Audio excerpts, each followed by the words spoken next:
আজকে আমি দেখাবো জাপানের মোবাইল কোম্পানিগুলা কিভাবে মানুষদেরকে ধোঁকা দিয়ে তাদের ব্যবসা করতেছে।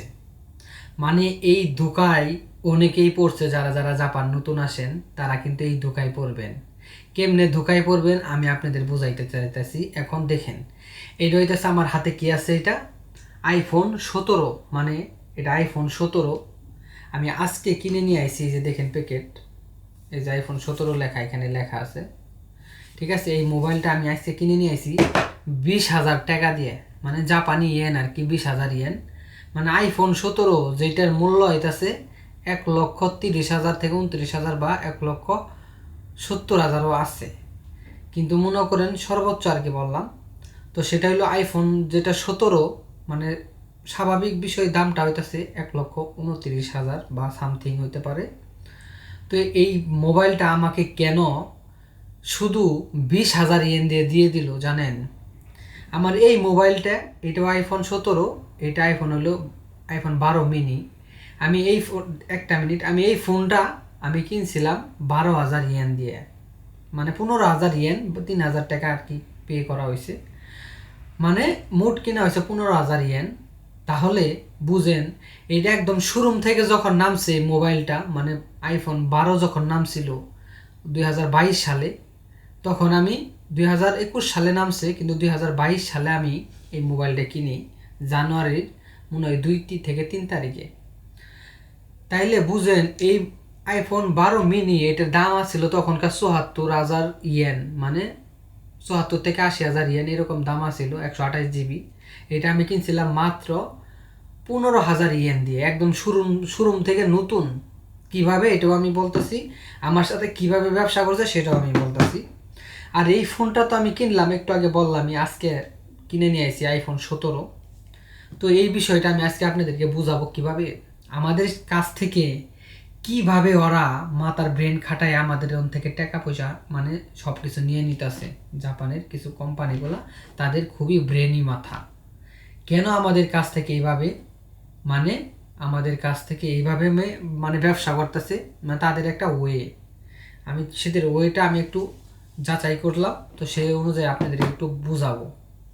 দেখেন, আইফোন 17 20,000 ইয়েন দিয়ে আপনাদের দিয়ে দিতেছে। মানে কেন 20,000 ইয়েন দিয়ে দিতেছে এবং কিভাবে আমি নিলাম। প্রথমে বলি, আমি গেছি আমার ফোন, এই যে এই ফোনটা আমার, অনেকেই হোয়াটসঅ্যাপে ফোন দেয়, আমার মাইক্রোফোনের সমস্যা, ভালো করে শোনা যায় না, পড়ে গেছিলো হাত থেকে 2-2.5 মাস আগে। এবং এই ফোনটার একটু চার্জ কম থাকে, যেহেতু আমি এটা 4.5 বছর ধরে ইউজ করতেছি, কোনো কিছু চেঞ্জ করা হয় নাই। একটা ফোনই 4.5 বছর ধরে ইউজ করতেছি, আইফোন 12 মিনি, খুবই স্ট্রং, ভালো আছে এখন অনেক, শুধু একটু চার্জ কম থাকে। গেল, তাহলে আমি একটা ফোন খুঁজতেছি কিনবো করে, তো আমি গেছি ভিডিও করতে।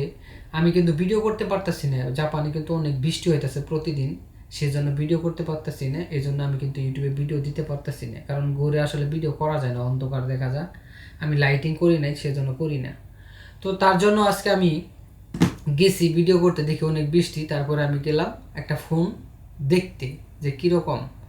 সেক্ষেত্রে আমি যখন যাই, ইয়োদোবাসী একটা নাম আছে কোম্পানির, ইয়োদোবাসী জাপানে খুবই ইউমেই, মানে খুবই বিখ্যাত একটা কোম্পানি ইয়োদোবাসী একটা। হ্যাঁ, তো ইয়োদোবাসী তো গেছিলাম, যাওয়ার পর আমি দেখি আইফোন 17 মাত্র 20,000 ইয়েন দিয়ে দিতেছে।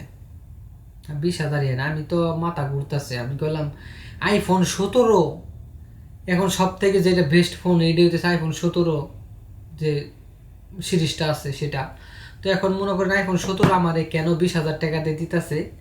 আমি চিন্তা করলাম, আমি তো আজকে কপাল আমার লাখ, যে 20,000 টাকাতে আইফোন 17 নিয়ে যাই। আমার বড় ভাই আছে সাকিবুল হাসান শান্ত, বড় ভাই আছে, বড় ভাইয়ের বলবো, ভাই এই যে দেখেন আমি 20,000 টাকাতে আইফোন 17 নিয়ে আসি, তাড়াতাড়ি চলেন আপনিও কিনবেন। কিন্তু ভাগ্যবশত কি হয়েছে আগে আমি আপনার বলি। কিনে নিয়ে মানে প্রথমে কিনমু, তো আমার কাছে না রাকুতেন সিম, মানে এই যেমন বাংলাদেশের সিম আছে গ্রামীণ, রবি, এরকম না, এই দেশের সিম আছে যেমন ডোকোমো, সফটব্যাংক, তারপরে ইউকিউ আছে, তারপরে ওয়াই মোবাইল আছে, এগুলো একটা কোম্পানি, 3-4টা কোম্পানি থেকে বিভিন্ন ধরনের হয়। তো আমার ডোকোমো এই কোম্পানি, মানে এটা আইফোন 17 20,000 টাকার অফারটা হইতেছে ডোকোমো, জাপানের ডোকোমো একটা মোবাইলের কোম্পানি আছে, সিম কোম্পানি। তো সেই কোম্পানি থেকে মানে একটা সিম যদি নরিকাই করেন অন্য কোম্পানি থেকে, যেমন বাংলালিংক গ্রামীণ থেকে আপনারা রবিতে গেলেন, বা রবি থেকে আপনারা বাংলালিংকে গেলেন, বাংলাদেশে কিন্তু এগুলো নাই, জাপানে আছে। মানে একটা সিম থেকে আরেকটা সিমের কোম্পানি, মানে নাম্বার সব ঠিক থাকবে, শুধু এক কোম্পানি থেকে আরেক কোম্পানি গেলে আপনার 20,000 ইয়েন বোনাস পাওয়া যায়। তারপরে মনে করেন যে 15,000 ইয়েন বোনাস পাওয়া যায়, এবং 1 টাকা দিয়ে ফোনও পাওয়া যায়। মানে একটা কোম্পানি থেকে আরেকটা কোম্পানিতে গেলে আপনি 1 টাকা দিয়ে একটা ফোনও পাবেন, অ্যান্ড্রয়েড পাওয়া যায়, কিছু কিছু সময় আইফোনও পাওয়া যায়। তো আবার কিছু কিছু সময় 2 মান দিয়ে একটা আইফোন পাওয়া যায়। তো আজকের বিষয়টা হইল 2 মান দিয়ে আইফোন 17। পরে আমি বললাম যে আমার তো ডোকোমো সিমি আছে, এখন তো আমি ওই কোম্পানি ইউজ করতেছি, তাহলে এটা কীভাবে পাবো? পরে ওদের বললাম যে আমার তো এখন ডোকোমো সিমি আছে, মানে আপনাদের কোম্পানি আছে, এই অফারটা আমি কিভাবে পাবো? ওনারা বললো রাকুতেন একটা খাইসা আছে, ওইটাও সিম কোম্পানি। তো বললো যে তোমরা ওই কোম্পানিতে একটা সিম কিনে নিয়ে নরিকাই করো। আমি বললাম আজকে যদি কিনে আজকে নরিকাই কেমনে করবো? মানে জাপানের নিয়ম হইতেছে একটা সিম যদি কোম্পানি চেঞ্জ করেন সেক্ষেত্রে 90 দিন আপনাকে, হ্যাঁ, ওই সিমটা ইউজ করলে আপনার কোনো টাকা লাগবে না যে কোম্পানি চেঞ্জ করার জন্য, অন্য কোম্পানি, এক কোম্পানি থেকে আরেক কোম্পানি চেঞ্জ করার জন্য। কিন্তু যদি চেঞ্জ করেন 90 দিনের আগে, তাহলে 1,100 টাকা খরচ হয়। কিন্তু দেখেন আজকে এই যে এই মানে কোম্পানিতে আমাকে বললো যে এইভাবে সিম করবা, এক নেপালি আমার সাথে বললো, নেপালি বললো যে ওইখানে আমার এক বন্ধু আছে, যাও, যার পর ওরে বলো, হ্যাঁ, যে আমি একটা সিম কিনবো, আমাকে 4,000 একটা সিম কিনে দাও। আমি ওইখানে অপেক্ষা করতেছি, আমার কথা বলবার নাম রাজু। তো অপেক্ষা করতেছি, রাজু মন্ডল কি জানি বললো আর কি। পরে আমি ওইখানে অপেক্ষা করতেছি, তো সেখানে আইসে আমাকে সিম ডেলিভারি করছে, এটা দেওয়ার পর তোমার একটা কি 20,000 টাকা দিয়ে আইফোন 17 দিতেছি। আমি কইলাম বাহ, ফাইন। পরে আমি যে গেলাম সিম কিনলাম, সিম কিনে 10,000 টাকা বোনাস পাইলাম। মানে জাপানের সিম কিনলে নতুন 10,000 টাকা পাওয়া যায়, একটা আইফোন, একটা অ্যান্ড্রয়েড ফোন পাওয়া যায় 1 টাকা দিয়ে। পরে 10,000 টাকা আমি বোনাস পাইলাম, সিমও নিলাম। সিম নিয়ে আইসে সারে এখানে আমি 20,000 টাকা দিয়ে এটাও পাইলাম। মানে 10,000 টাকা ওইদিক পাইলাম, আমি 20,000 টাকা পে করলাম, মানে আমার এটা 10,000 টাকা দিয়ে আইলো। হিসাবে 10,000 টাকা দিয়ে আইলো না, এরকম কাহিনী আছে। আমি চিন্তা করলাম 10,000 টাকা পাইলাম, 20,000 টাকা দিয়ে ফোন কিনলাম, এখন আমার কাছে এটা মূল্য হইলো 10,000 টাকা। ওহ, কি শান্তি। পরে চিন্তা করলাম আমি যে সিম কিনছি ওইখানে আমার টাকা কাটবে 4400। মানে সিম শুধু চেঞ্জ করছি, মানে কিনছি নতুন, ওইখানে আমার যে 10,000 টাকা দিবে ওইখান থেকে ওরা 4400 টাকা নিয়ে যাবে গা। তাহলে থাকলো কত? ধরেন 5,400 বা 600, 5,600 টাকা থাকে। এইটা 5,600 থাকলো। এখন মনে করেন এইখানে যে আমারে 20,000 টাকা দিয়ে যে আমার একটা আইফোন দিল, এখানে তারা আমাকে শর্ত দিছে যে এই আইফোনটার দাম হইতাছে 1,64,169 বা 70 এরকম কাছাকাছি টাকা। এখন তুমি যদি নেও, তোমাকে আমরা 54,000 টাকার ডিসকাউন্ট দিয়ে তোমাকে এই ফোনটা দিব।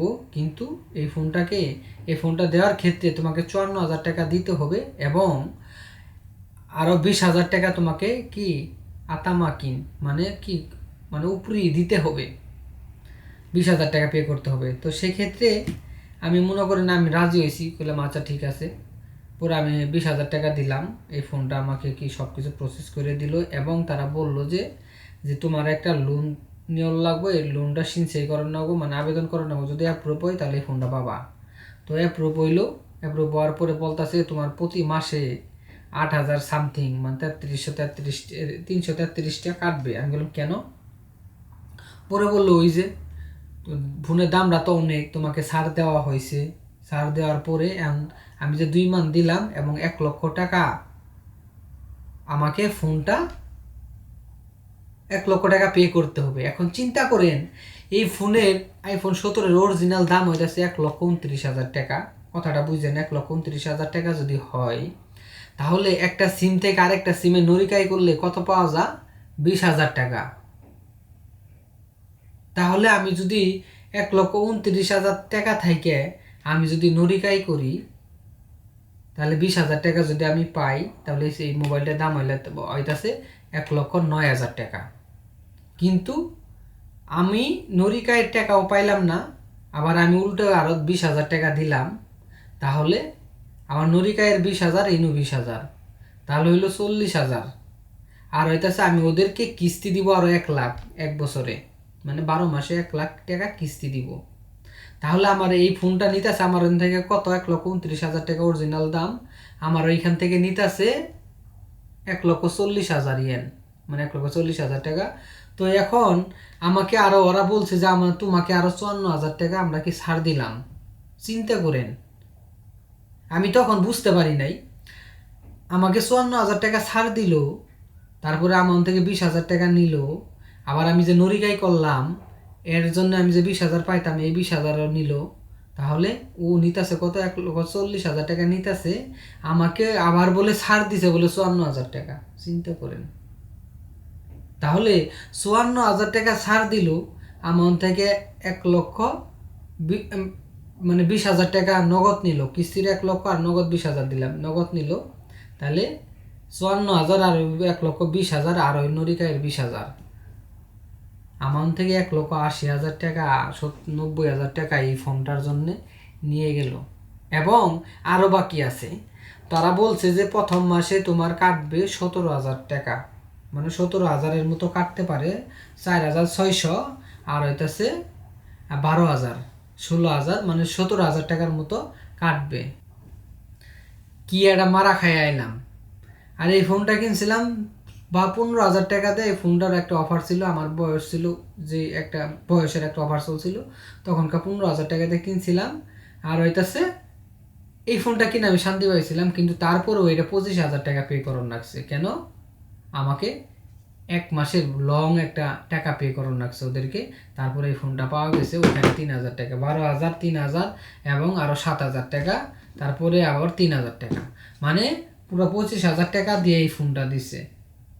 এবং সিম নরিকাই করলে আরও আরও 20,000 টাকা পাওয়া যেত। তাহলে ওই 20,000 টাকাও পাই নাই, এইখানেও পাই নাই, 74,000 টাকা, মানে একটা কোম্পানিতে ঢুকলাম, আমার এই ফোনটা নিল 45,000 টাকা। চিন্তা করেন, তারা বলতেছে যে 12,000 টাকা। এটা যদি 45,000 টাকা হয়, এই ফোনটা iPhone 17 আমার থেকে কি করলো, আমার খাইয়ে লাইলো, আমার এমনভাবে আউল বাউল বুঝাইলো, আমি তো মনে করছি 20,000, 10,000। এই ফোনটা এমন সময় চিন্তা করলাম এটার দাম 10,000 টাকা। আবার বাড়িতে এলাম, বাড়িতে চিন্তা করলাম, ভালো করে গাণিতিক হিসাব করলাম, পরে দেখি এই ফোনটা 2 লক্ষর উপরে।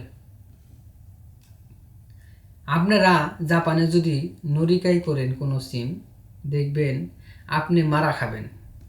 এবং জাপানি কোম্পানিগুলা এমনভাবে ব্রেন সাজাইছে, আপনাকে ফোন দিবে 10,000 টাকা, এই ফোনটা আপনার থেকে নেব 1 লক্ষ টাকা। কিভাবে নিব? আপনি যখন ফোন কিনবেন তখনই বুঝবেন। তো যারাই নরিকাই করেন ভালোভাবেই করেন, ভালো করে যাচাই বাছাই করে, একদম গাণিতিক ক্যালকুলেশন করে যদি ভালো লাভ হয় তাহলে কি কিনবেন, না হলে কেনার দরকার নাই। আমাকে আজকে যে একটা মায়ের খাওয়াই দিছে, মানে আমার 1 বছর পিছিয়ে ফেলাই দিছে। এই ফোনটা 1,29,000 ফোন আমার থেকে 2,20,000 টাকা নিচ্ছে। চিন্তা করেন, কি বলবো আপনাদের। এই হইল জাপান, তাদের ব্রেন এমন ভাবে আমাকে 10,000 টাকা লোভ দেখায় ফোনটা দিল, এই ফোন হয়ে গেল 2,20,000। হাই আল্লাহ।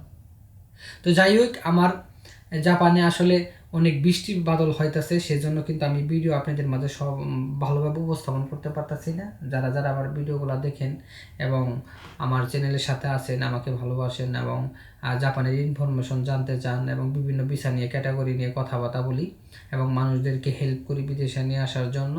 তো যারাই আমার চ্যানেলে আছেন, এখনও বর্তমানে ভালো করে ভিডিও বানাইতে পারতেছি না, শুধু একটাই কারণ, জাপানে অনেক বৃষ্টি হচ্ছে। আমি ভিডিও বাইরে সুন্দর সুন্দর পার্কে যাই বানাই, সেক্ষেত্রে আমি যাইতে পারতেছি না। হ্যাঁ, ছুটি আছে মাগার যাইতে পারতেছি না, সেজন্য ভিডিও বানাইতে পারতেছি না। ইনশাল্লাহ বৃষ্টি কমলে আবার কন্টিনিউ ইনশাল্লাহ হয়ে যাবে। তো সকলে পাশে থাকবেন ইনশাল্লাহ। আর আরেকটা কথা, আমি কিন্তু চ্যানেলের মনিটাইজ পাইছি, আপনাদের অনেকের কথাই মনিটাইজ করছি। হ্যাঁ, মোটামুটি কিছু ডলার জমতেছে। তো সকলেই দোয়া করবেন, যদি কিছু ডলার জমে, কত ডলার জমলো আপনাদেরকে আপডেট জানাবো। হ্যাঁ, এবং যদি কোনো সময় ডলার উঠায় আপনাদের অবশ্যই জানাবো যে কত ডলার উঠাইলাম। আপনাদের মাধ্যমে, আপনাদের ভালোবাসার সাপোর্টের মাধ্যমে কিন্তু কিছু ডলার জমতেছে। তো সকলেই দোয়া করবেন এবং আমাকে সাপোর্ট করবেন। সকলেই ভালো থাকবেন, সুস্থ থাকবেন ইনশাআল্লাহ। Welcome to Japan.